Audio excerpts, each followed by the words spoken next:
అందరికీ welcome back to my channel. నవరాత్రిలో morning sweet పెడతాం, ఈవినింగ్ హాట్ పెడతాం.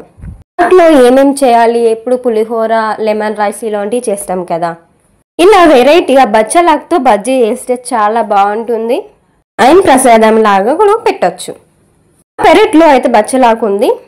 అవి కొన్ని ఆకులు తెంపుకొని మంచిగా వాష్ చేసి పక్కకు పెట్టుకున్నాను. అండ్ పిండిలో సాల్ట్ వేసేటప్పుడైతే కొంచెం తక్కువ వేసుకోండి, ఎందుకంటే ఈ ఆకులోనూ కొంచెం సాల్ట్ ఉంటుంది కాబట్టి.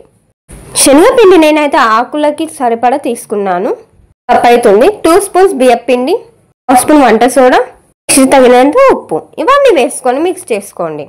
కొన్ని వాటర్ యాడ్ చేస్తూ మిర్చి బజ్జీకి బ్యాటర్ ఎలా కలుపుతామో అలా కలుపుకోండి. అలా పల్చగా చేసుకోవద్దండి, ఆకుకు పట్టేలాగా చేసుకోండి. బ్యాటర్ రెడీ అయ్యాక వాష్ చేసి పక్కకు పెట్టకుండా బచ్చలాకు తీసి డిప్ చేయండి. చేసి రెడీ పెట్టుకొని లోపు డీప్ ఫ్రైకి సరిపడా ఆయిల్ వేసుకొని ఆయిల్ హీట్ అయ్యాక ఒకదాని తర్వాత ఒకటి బజ్జీలాగా వేసుకోండి. వేసుకున్న తర్వాత ఒక 2 మినిట్స్ అలానే ఉంచండి. ఒక 2 మినిట్స్ తర్వాత ఒకసారి తిప్పి కాల్చుకోండి.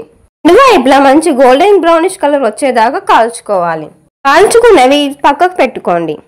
మిగతా పిండిలో సేమ్ బచ్చలాకులు వేసుకొని బజ్జీలాగా వేసుకోండి. వేసుకున్న తర్వాత సర్వింగ్ ప్లేట్లోకి తీసుకుంటే ఏమి బచ్చలాకు బజ్జీ రెడీ. సింపుల్గా, ఈజీగా, త్వరగా అయిపోయే బచ్చలాకు bajji ready to serve. More video subscribe my channel.